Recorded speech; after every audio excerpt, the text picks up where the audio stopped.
साथियों नमस्कार, हाल चाल यूपी में आप सभी का स्वागत है। मैं अनिल वर्मा।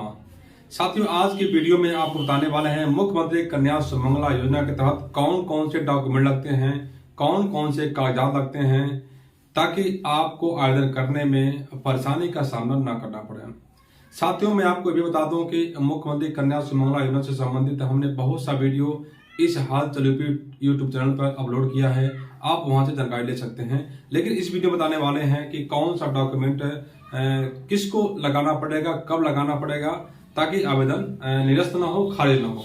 चलिए शुरू करते हैं डॉक्यूमेंट के बारे में विशेष जानकारी। तो सबसे पहले बता दूं कि यह योजना जो है 2019 में शुरू की गई थी उत्तर प्रदेश सरकार द्वारा, तब से चलती आ रही है और आगे भी चलने की उम्मीद है, चलती रहेगी। और इसके तहत जो है बेटी के जन्म होने से लेकर के उसके उच्च शिक्षा तक जो है सरकार विभिन्न चरणों में जो है 15,000 रुपए लाभार्थी को देती है।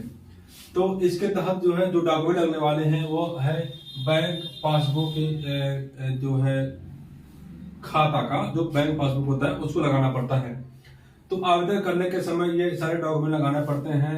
ऑनलाइन आवेदन होता है। जो लोग ऑनलाइन आवेदन नहीं कर सकते हैं वह जिला परिषद कार्यालय में जाकर के वहां हार्ड कॉपी दे करके वहां से कर्मचारी से आवेदन करा सकते हैं। लेकिन ऑनलाइन करना है तो जन सेवा केंद्र जाकर के आवेदन करा सकते हैं। तो पहला है बैंक पासबुक की जो है फोटोकॉपी लगानी पड़ती है। और ये बैंक पासबुक फोटोकॉपी जो है यदि लाभार्थी लड़की बालिग है, अपने खुद आवेदन कर रही है तो खुद अपना बैंक पासबुक की फोटोकॉपी लगा सकती है। यदि लड़की नाबालिग है तो माता का लगेगा, माता नहीं हो तो पिता का लगेगा, पिता नहीं हो तो अभिभावक का बैंक पासबुक का फोटोकॉपी लगाना पड़ता है। उसके बाद बात आती है निवास प्रमाण पत्र की। एक निवास प्रमाण पत्र का एक पहचान पत्र देना पड़ता है कि आप उत्तर प्रदेश के निवासी हो, क्योंकि इसमें पहली शर्त है कि आपको यूपी उत्तर प्रदेश का रहना जरूरी है।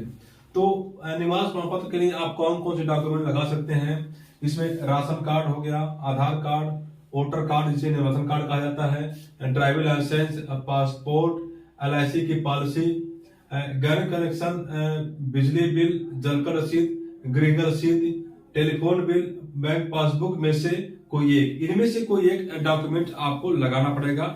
जरूरी नहीं है कि आपको सब देना है, बस इसमें से जो है कोई एक डॉक्यूमेंट आपको लगाना पड़ेगा। ये निवास प्रमाण पत्र के लिए जरूरी है। इसके अलावा जो है एक फोटो पहचान पत्र जो लगाना पड़ता है। इसमें आपका फोटो रहेगा और पहचान रहेगा कि किसी संस्था द्वारा वो जारी किया जाता है। जिसमें फोटो पहचान पत्र लगाना होगा आपको पैन कार्ड, पेंशनर फोटो का पहचान पत्र, Aadhaar card, voter card, driving licence, bank passbook, और सरकारी नौकरी में है तो विभागीय पहचान पत्र। इनमें से कोई एक जो है पहचान पत्र आप लगाएंगे तो काम चल जाएगा। तो ये निवास प्रमाण पत्र हो गया और फोटो पहचान पत्र, ये दोनों बहुत जरूरी दस्तावेज है जो पुष्टि करते हैं कि आप उत्तर प्रदेश के निवासी हैं और यहीं रहने वाले हैं। तो अब दूसरे बात, आप उसके बाद डॉक्यूमेंट लगेगा आपका आय प्रमाण पत्र। आय प्रमाण पत्र जो है वो तहसील से जारी किया जाता है, जो 3 लाख रुपए तक या उससे कम का होना चाहिए, उससे अधिक होगा तो मान्य नहीं होगा। और उसके बाद बात आती है एक और डॉक्यूमेंट लगता है शपथ पत्र। 10 रुपए का जो स्टाम्प होता है, शपथ पत्र होता है, निर्धारित प्रारूप पे उसमें कुछ लिखा जाता है, उसको जो है शपथ पत्र को भी अपलोड करना होता है, उसको लगाना होता है। तो ये कुछ खास डॉक्यूमेंट है जो लगाया जाता है। इसके बाद जो है जो आवेदक है, जो आवेदन करता है उसका और बालिका का जो है नवीनतम नया फोटो लगाया जाएगा। यदि बालिका खुद आवेदन कर रही है तो उसका फोटो यहाँ पर लगाया जाएगा। आवेदन अभिभावक कर रहे हैं, माता पिता कर रहे हैं तो उसका जो है उनका फोटो लगाया जाएगा यहाँ पर। यदि मान लीजिए ये तो साधारण बालिकाएं हो गई, सामान्य बालिकाएं। यदि कोई बालिका जो है जिसे गोद लिया गया है तो यदि गोद लेने का जो है प्रमाण पत्र लगाना पड़ता है। यदि किसी संस्था से किसी बेटी को, बच्ची को गोद दिया जाता है तो वहां से लिख कर देना पड़ता है कि संस्था से इस बच्ची को, इनको गोद दिया गया है। तो ये गोद वाला हो गया। फिर यदि माता जीवित नहीं है और आवेदन करना होता है पिता के नाम से तो माता के मृत्यु प्रमाण पत्र लगाना पड़ेगा।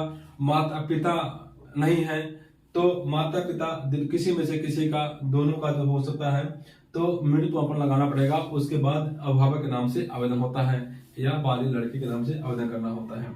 तो ये कुछ खास डॉक्यूमेंट लगाने पड़ते हैं जो बहुत जरूरी है, इनको लगाना है आपको। या इसमें से कोई कागज नहीं रहेगा तो जान सत्यापन में आपको अपात्र कर दिया जाएगा, आपको योजना का लाभ नहीं मिल पाएगा। इसके बाद बात आती है 6 श्रेणियों की, जो कि धनराशि जो है 6 श्रेणियों में 6 बार में भेजी जाती है, तो उस 6 के लिए अलग अलग और अन्य डॉक्यूमेंट लगाए जाते हैं, जिसको भी आपको हम बताने जा रहे हैं। और इसके बारे में अलग जानकारी आपको अलग वीडियो में देंगे। लेकिन फिलहाल मैं बता दूं आपको कि जो 6 श्रेणियां हैं वो जन्म है, और जन्म में जो है 2000 रुपये दिया जाता है। जन्म के बाद टीकाकरण होता है तो 1000 रुपये मिलता है। टीकाकरण के बाद कक्षा 1 में प्रवेश होता है तो 2000 में मिलता है, और कक्षा 6 में प्रवेश होता है बालिका का तो 2000 रुपये मिलता है। कक्षा 9 में प्रवेश होता है तो बालिका को 3000 रुपये मिलता है, और कक्षा 12 पास करने के बाद किसी स्नातक या 2 वर्षीय पाठ्यक्रम में प्रवेश ले लेती है तो उसके बाद उसको 5000 रुपये उसके खाते में भेजा जाता है या लाभार्थी खाते में भेजा जाता है। तो धनराशि की बात हो गई। अब बात आती है कि मान लीजिए जन्म के लिए बेटिया का जन्म होता है तो उसका लाभ लेना है आपको, तो उसके लिए आवेदन करेंगे तो सारे डॉक्यूमेंट लगेंगे ही। इसके बाद आपको जन्म प्रमाण पत्र भी देना होगा। जन्म प्रमाण पत्र जो है नगर पालिका से या ग्राम पंचायत से जारी किया जाता है, उसको लगाना होता है, या किसी सरकारी अस्पताल से या प्राइवेट अस्पताल से लगाना पड़ता है, वही मान होगा। अब मान लीजिए जन्म का हो गया, आवेदन कर दिया या नहीं किया, अब टीकाकरण का लाभ लेना है आपको, उसका पैसे का लाभ लेना है आपको, तो टीकाकरण का भी आपको वहां पे सर्टिफिकेट लगाना पड़ेगा, जो एडम जारी करते हैं संबंधित संस्थान के जो है वो जारी किया जाता है अस्पताल द्वारा। अब इसके बाद टीकाकरण के लिए आवेदन आपने कर दिया, उसका लाभ आपको मिल गया। अब बात आती है कक्षा जो 1 में प्रवेश होता है, 1 में प्रवेश करने के बाद 2000 रुपये मिलता है, तो उसका लाभ लेने के लिए आपको जो है कक्षा 1 में जब प्रवेश हो जाता है तो संबंधित विद्यालय संस्था द्वारा जो है प्रवेश प्रमाण पत्र जारी किया जाता है। वहां से इस प्रवेश प्रमाण पत्र लेने के बाद जो है आप इस प्रवेश पत्र को जो है जो आवेदन करते समय उसको अपलोड करेंगे, तब उसके बाद इस डॉक्यूमेंट तो सब लगाएंगे, उसके बाद प्रवेश पत्र का भी प्रवेश प्रमाण पत्र भी आपको लगाना होगा, ताकि मालूम चल सके कि आप आपने कक्षा 1 में प्रवेश ले लिया है, क्योंकि प्रवेश लेने के बाद योजना का लाभ दिया जाता है। अब बात आती है कक्षा 6 में प्रवेश करने पर भी जो है कक्षा 6 का प्रवेश प्रमाण पत्र संबंधित विद्यालय द्वारा आपको लेना होगा और वहां पे आपको अपलोड करना होगा, क्योंकि कक्षा 1 का लाभ आपने ले लिया। अब कक्षा 6 के लाभ लेने की बारी आई, तो कक्षा 6 का लाभ लेने के लिए आपको जो है कक्षा 6 में प्रवेश का प्रमाण पत्र आपको संबंधित विद्यालय में जहां एडमिशन आपने ले लिया है वहां के संस्था के प्रधानाचार्य या वहां के हेड द्वारा जारी किया जाता है, उसको लेकर आपको अपलोड करना होगा। अब बात आती है कक्षा 9 में प्रवेश के लिए। कक्षा 9 में प्रवेश करने के बाद जो धनराशि और 3000 रुपये दी जाती है और प्रवेश के बाद ही मिलती है, तो प्रवेश के बाद ही आपको करना पड़ेगा, और इसके लिए आपको जो है वहां कक्षा 9 का प्रवेश प्रमाण पत्र भी लगाना होगा आवेदन करने के साथ ही। उसके बाद आती है कक्षा 12 पास उत्तीर्ण अभ्यर्थी के लिए। तो कक्षा 12 जो पास कर लेते हैं और वह कक्षा BA स्नातक या 2 वर्षीय अन्य पाठ्यक्रम में एडमिशन ले लेते हैं, तो जिस संस्था में एडमिशन लिया उन्होंने वहां के संस्था द्वारा जो है एक प्रवेश रसीद दिया जाता है, उस प्रवेश रसीद को लगाना होगा, और उस संस्था द्वारा उस विद्यालय महाविद्यालय द्वारा जो है एक परिचय पत्र जो है विद्यार्थी को जारी किया जाता है, उसका लगाना होता है। इसके बाद जो है कक्षा 12 उत्तीर्ण प्रमाण पत्र भी आपको लगाना होगा, जो सर्टिफिकेट होता है का पत्र या प्रमाण पत्र, उसको भी कक्षा 12 का लगाना होगा।